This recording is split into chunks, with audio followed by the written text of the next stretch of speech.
Good morning. Happy third day of class. It's Wednesday.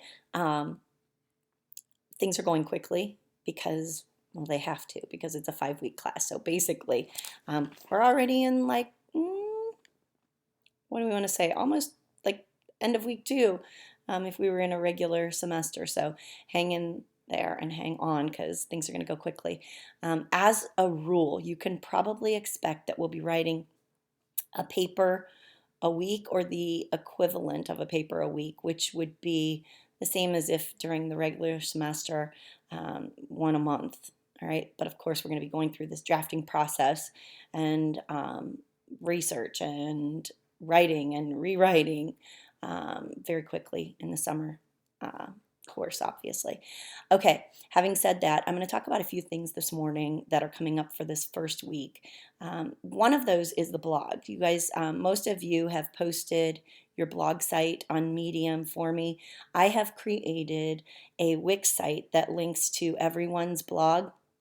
You can access that in the content page. I'm trying to get it added to the nav bar, but it's given me some grief. So we can link to it there. I'll also put a link if you'd like in the announcements so that you can go check it out.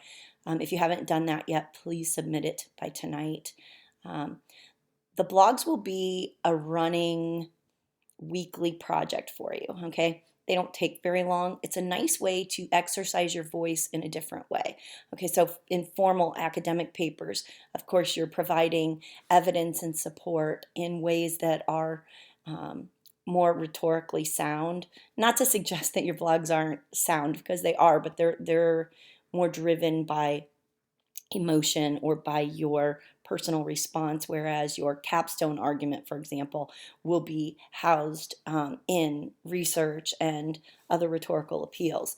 So the blogs we find are a nice place to develop your own persona, to establish your voice, the strength of the voice that hopefully you developed in Comp 1, where you really exercise some strategies for identifying your own strengths as writers.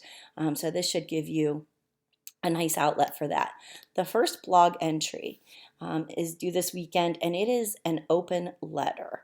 I posted a link on inside the blog module that takes you to McSweeney's, and that should provide you with a bunch of examples of open letters. But let me just talk for a second about what an open letter is. Okay, it's not to a specific person, so you're not going to write an open letter to a particular individual necessarily. Um, Instead, you're writing an open letter to the person who's driving 25 in a 55. Okay, you're on your way to work, dear person who finds it necessary to sightsee on the way to work. All right, so you're sort of venting your frustration, maybe. They're often comical. Sometimes they're serious. Sometimes they're satirical. You can identify the tone that you want to take based on the topic, the subject matter. Maybe you want to write an open letter to an inanimate object. Maybe you're writing to the corner of your bed that you stub your toe on every single morning. Um, or maybe you want to write an open letter to um, your emotions. Maybe you want to write an open letter. I think one of the samples that, I don't know if I posted it or if it's just something that you'll find on McSweeney's, to pumpkin spice latte, to your coffee, to your morning commute, to anything that you want. Sometimes people will post to, like, maybe you want to write an open letter to LeBron, begging him to stay. He's going to stay, by the way. Maybe you want to write an open letter to Steph Curry or to Steph Curry's binky mouthpiece, whatever. Okay, you can write to anything, but it gives you a chance to exercise something that's on your mind in a more informal voice, because that's what a blog does. My strong suggestion is that you read a bunch of entries, okay, page through Medium, see what a blog looks like. Look at the conventions of blog entries. All right, these are personal blogs, so it's not a professional blog. So the tone is very different and it's very personalized. That's what you're kind of establishing here, is a place for your voice that's different than that which will appear in a formal paper. Okay, so that's one thing. Now, the other thing that you need to do and that we need to do is to start really thinking about what makes an argument an argument, okay, a more formal argument. And we could spend a lot of time talking as we would in a logic class about syllogisms and premises and conclusions, but we're looking at more practical argument, all right? That's not to suggest that we don't need evidence, okay, that we don't need to think about, or that, that we don't need to think about different appeals, because that's exactly what we're looking at. So your first exercise is to complete a rhetorical analysis. And that sounds like a lot of words, but essentially what you're doing is reading. I posted 4 articles for you to read, okay, and they're all from contemporary sources, so they're not academic articles, which are much more challenging to negotiate, okay, because of the language and the length. These are very reader-friendly articles. What you're hearing in each of those articles is the writer's voice, the writer's opinion, the writer's position. And now what your job is to go through, first read and annotate. Okay, so take notes. If you print it, write all over it. If you're reading it on the screen, take notes elsewhere, okay? But take special note, not just of what the writer is saying, but how he or she is saying it, okay? So if the writer begins with an anecdote, personal story, what's the effect of that on the reader? Why does he do that? Why does he want to tell us his personal story? Does that build his credibility, his ethos? Does it bolster his support for his argument? Is it effective? Is it ineffective? Not do you agree or disagree with what he's saying, but why does he say what he says in an effort to present his position or his point? You are like the reviewer of the argument and the article, not of the issue. I don't care if you disagree. I'm not being mean, but I don't care right now. Your job now is to say, wow, this guy did a fantastic job. Look what he included. Okay, look at the evidence he provides. He provides this evidence in an effort to appeal to our emotions, to appeal to our logic. How is it constructed? Is it well organized? Is it confusing? Okay, those are the kinds of things that you're looking at. By beginning in this way, by analyzing someone else's argument, the goal is to help you develop a stronger sense of what makes a good argument when you develop your own position papers. For example, of course, building to the capstone, where you will get to take a position on an issue and provide ample support.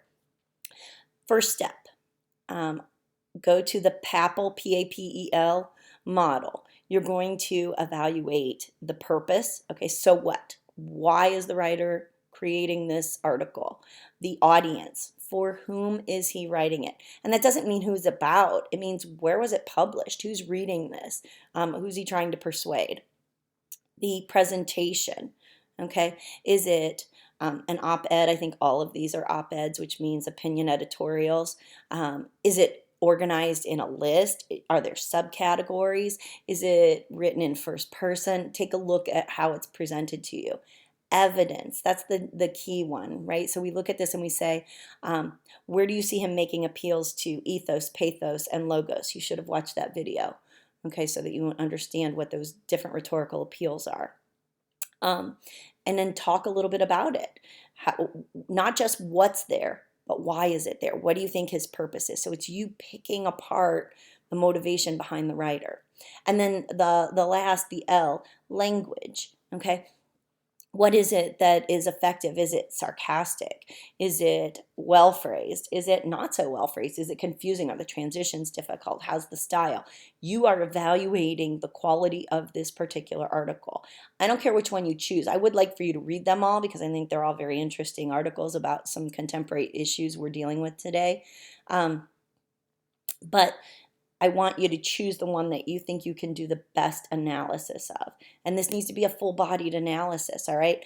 When you begin your rhetorical analysis, follow some of the guidelines I've given you, and I've given you a bunch of tip sheets and things like that. But you want to start maybe with a real introduction that says something like, addresses the issue at large. So if you're going to look at the one on opioids, all right, maybe you talk a little bit about the drug problem that we're facing, especially in northeastern Ohio right now, or wherever you want to talk about, or whatever you want to talk about, but relative to the general subject matter. Then you move into, well, Joe Schmo addresses this in his recent article in the New York Times, and then you give the title of the article. Titles of articles go in quotation marks. Okay, so you have to make natural transitions into this, and you have to fully develop what you're talking about. Follow some of the examples I've posted, former student papers, to give you a sense, and they're very different. Okay, so there's some different ways of approaching things, but you have to follow the guidelines I've given you. Make sure that you have an introduction. Make sure that you move then into another paragraph that brings the title of the article and the author and the resource. Okay, so the publication, where it appeared, and that you take all of those factors into consideration as you write it. Here's the plan. I'd like a rough draft of the rhetorical analysis by Friday night at midnight. I'm going to pop some feedback. I'm going to read through them just to make sure you're on the right track. And then I'll do some general feedback to everyone. Some of you might see some specifics on your drafts, but we'll work in that direction. And then originally I was going to have the final draft due on Sunday, but since you have a blog entry due on Sunday, I'm going to have the final draft due on Monday night. Having said that, know that we're also going to start working on your capstone essay. Let me mention briefly here. Capstone is going to be about any issue that you care about, something that you genuinely have an interest in, an issue that you think is worth discussing. Don't just go to gun control or abortion. I don't even want to read those, okay? Make it something that you legitimately care about, and not just something that you can Google and find a lot of research on.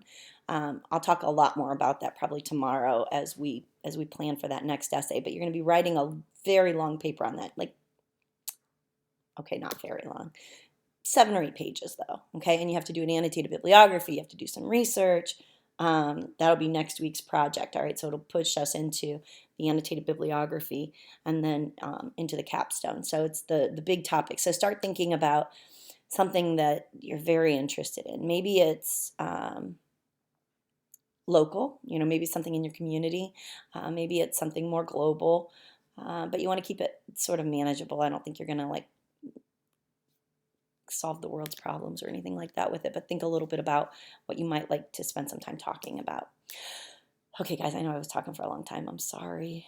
Just be thankful that we're not sitting for 2.5 hours listening to this. So it could be a lot worse. All right, have a great day. If you have any questions, as always, I stay pretty close to my email, my phone. I try to get back to you very, very quickly. I know the time frame is small here, so please keep working. Have a great day.